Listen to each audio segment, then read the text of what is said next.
Hello everyone and welcome back to my channel. So in today's video I'm just going to be talking about several products that I've bought over this past year, and I'm going to let you know what's been a hit, what's been a miss. Some of them are empty, some of them are not. Let's just get into it. Product number one. This is an empty bottle of the La Roche-Posay, I hope I'm saying that right, Effaclar Purifying Foaming Gel, soap-free, pH 5.5, tested on acne-prone skin. And I had done a video review of this cleanser a while back, like a long time ago, and I loved it at first when I first started using it, yeah, it's empty, so I must have liked it enough that I finished it all the way. But if you've been watching my channel lately, I'm a huge fan of the Clean and Clear product line.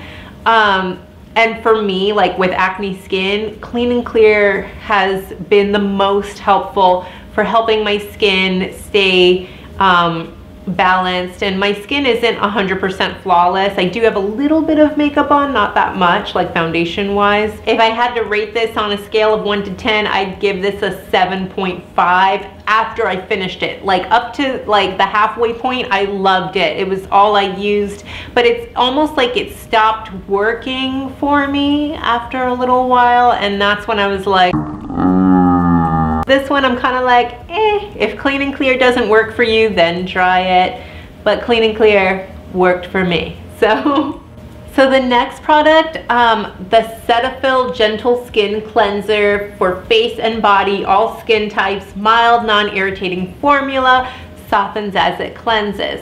Now, I used to use this in my 20s when I used to work in Disney entertainment, and I loved this. I swore by this. But my hormones were also very balanced in my 20s, so I don't know, because it didn't quite do what I wanted it to do. It didn't work the way I remembered it. So I actually ended up using this more as a makeup remover than I did as an actual facial cleanser. But I mean, it wasn't even the best makeup remover. It was just kind of neither here nor there. But I used it, and I didn't want to waste it. It wasn't the cheapest cleanser. Sticking with the face wash theme, this isn't really a face wash, but it is an eye makeup remover. This was a pretty good size sample that I got from Sephora. This is by LANCÔME, the Bi-Facil double action eye makeup remover, however you pronounce that, for all skin types. I seem to remember really liking this in my 20s. I didn't like it so much now. I much prefer my Dermalogica Precleanse as an eye makeup remover. That was everything for me. I used this up because I know it's a high-end eye makeup remover, but I didn't love it. I feel like the Neutrogena eye makeup removers are just as good as this, in my opinion, and much cheaper. I'm not going to be buying this again. I'll stick with Dermalogica Precleanse. Speaking of Dermalogica, the Charcoal Rescue Mask. Now, you can see that it is still half full. I never did finish this. It says it has a 12-month shelf life, so I feel like I don't really want to use it anymore. This stuff stinks so horribly that it was difficult for me to want to even use it. Even if it worked, it was difficult to get through it just because it smelled so bad. So unless this mask is doing miracles for you and your skin, why would anybody put themselves through that smell? It smelled like sour rancidness. I can't even explain. And I remember when Dermalogica sent this to me, they put a little note don't review this product. I don't know. But it's I think they knew that it worked and it could help people, but they just didn't want people to talk about its smell, is my theory. Charcoal Rescue Mask. Yeah, I don't know. I liked it. I really did, but the smell was... The next product that I'm going to talk about is Physicians Formula. This is the Powder Palette Multicolored Blush in Blushing Peach. I really liked this blush for a nice natural look. You can see that the lid fell off. That is one of my biggest problems with drugstore products, is that the packaging can be very cheap in comparison to a high-end product. I don't know, the point is I did like this blush. It's just that I found another blush that I liked better than this one, an e.l.f. blush actually, and it kind of did the exact same thing that this blush did for me. Actually, I'm wearing the e.l.f. blush right now. It's just I want like a natural, almost not there look of blush, and that's what this did for me. But I feel like e.l.f.'s did it better, and that's why I don't think I'll ever buy this again. As I started to use it up, it almost just started to look like a powder, and it's like all the colors got eaten away by my blush brush. Yeah, I mean, I liked it initially, but I don't know, I feel like e.l.f. did it better. The next product that I had was the Righteous Butter with softening shea butter and aloe vera. This is some high quality body butter, let me just say. And the smell was very nice. I did like it, but I feel like it lasted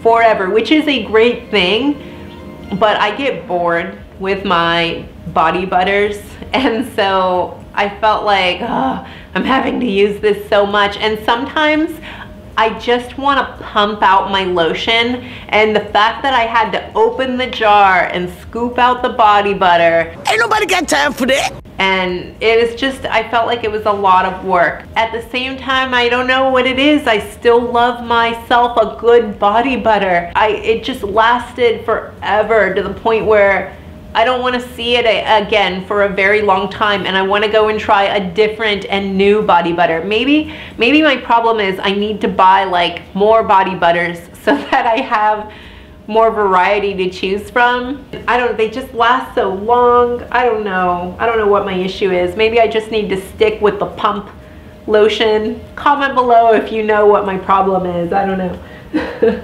And this bottle looks kind of gross, by the way. This is my Aveeno Daily Moisturizing Body Wash. And I kept this in my shower, which is why it looks kind of funky. Hopefully you can't see it on the camera.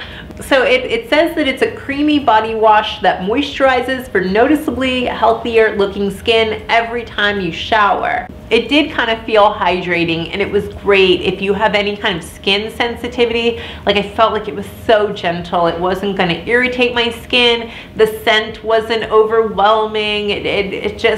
It was a very nice body wash, and I used this into the ground, and it was actually wonderful to have this on hand, especially being a mom with kids, because this is nice and gentle. Like on my kids' skin, my son can sometimes, his eczema can flare up, and hopefully he outgrows the eczema, but this was wonderful to use on his skin when I would give him baths. As well as for myself, just, you know, in the dry areas. Sometimes it's hard to stay hydrated. It's like you have to work. So this came in very nice and handy. The pump was, it's a great big bottle, and it did its job. So I actually tried to repurchase this, but it was sold out at Target, and I needed like a body wash now kind of thing, and I ended up buying another Aveeno product, also moisturizing. It just wasn't the daily moisturizing body wash, but it was a different Aveeno product. I am like seriously in love with a lot of Aveeno's body products. They're kind of my go-to when it comes to body lotions. Like when you want a really good body lotion or a really good hand cream, for me, it's all about Aveeno. They just work for me. The next product I'm going to talk about is a mist by e.l.f. Like, it's meant to like fill in the eyebrows, and they've got like a creamy side and a powder side. I don't know if I really got the concept of what they were trying to do with this. It kind of worked, but the formula wasn't very hydrating, and it dried out super quick.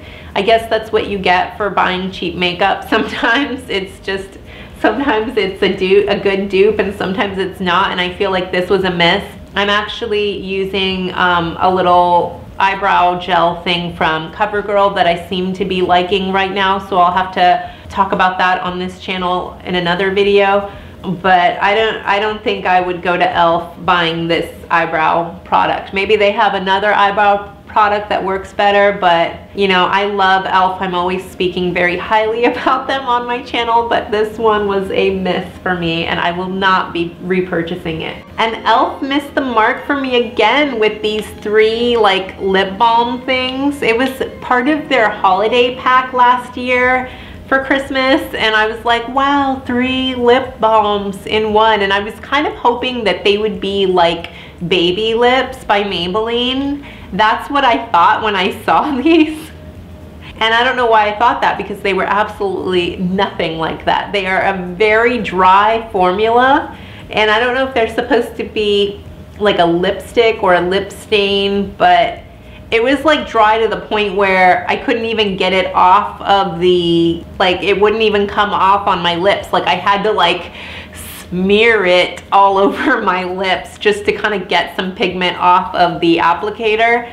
That's how I felt. Like I feel like if I'm putting a lip product on my lips, the pigment needs to come off easy. I shouldn't have to work to get the pigment onto my lips. Comment below if they have worked for you. I would love to know about that. The next thing I'm going to talk about is the NYX Liquid Suede Cream Lipstick. I had read such wonderful reviews about this product. I guess it's great if you are going out to the club and you want your lipstick to stay on all night, but it definitely had like a suede effect on my lips, like where it looked like a suede jacket, but to the point where it just looked plastic and fake to me, and I didn't like that look on me. I think I much prefer having a natural look, but at the same time that I like a natural look, I do like my eyeliners and I do like makeup. I don't know, I just didn't like this. This didn't go with me. If somebody looks at my face and they see this suede material on my lips, it's like, oh, she's got something on her lips. Last but not least is a face serum with hyaluronic acid and vitamin C. I don't even know what the name of this brand is. It says Youth Plus at the top. I don't know. It just kind of seems like a generic box, and I got it at Roche. I don't know about you guys, but do you ever like hit up Ross or Marshalls and you see all of these beauty products, and some of the brands that are out there you recognize and you know, and you're like, oh, it's Big Sexy Hair Spray. I know that brand or whatever. But then there's some like random brands that you've never heard of that you're like, what? I wonder if that works. It would be really nice if it did work. Well, that's kind of what happened to me. I ended up buying this face serum because I thought I needed a face serum, but all the face serums seemed so expensive and I didn't want to spend 20 bucks on a face serum. So I got this said generic face serum from Ross, and I used it on my face and it was okay. Like, but then I started breaking out, and I don't know if it was because my period was around the corner, but I like got scared and I stopped using it all of a sudden. I was like, no. So I kept it underneath my bathroom sink, and recently I started using it again on my neck, but I really do like how hydrating it is. My only problem is that sometimes it'll make my hair really oily, like if my hair is down, but I definitely love it for massaging my décolleté, and it's super hydrating, and I really do like it for my neck, but I'm scared to use it on my face. I kind of, after this experience, I kind of feel like if I am gonna use a serum on my face, I want it to be a really nice and even maybe possibly expensive one. There is a serum that I gave away on my Disney channel by Caglia. It's the Luxurious Beauty Oil or something. I forget what it was called exactly, but it was super expensive, but it worked like magic on my face, and I really did just glow all the time whenever I used that serum. So I do like serums. I've seen what they can do, but with the Ross ones, be careful. They might break you out, they might not, but this one happens to be super hydrating, and I've been really enjoying using it on my neck when I remember to do my neck. So that's all for this video. I hope you enjoyed it. Please like this video if you liked it, share this video if you think it could help someone, and don't forget to subscribe to my channel if you want to see more beauty related videos. I do lots of video reviews. Comment below, let me know if there's any specific kind of video you want to see. I do have a skincare routine video coming up very soon. Thank you guys so much for watching this video, and I hope you guys have a great week. Bye everyone.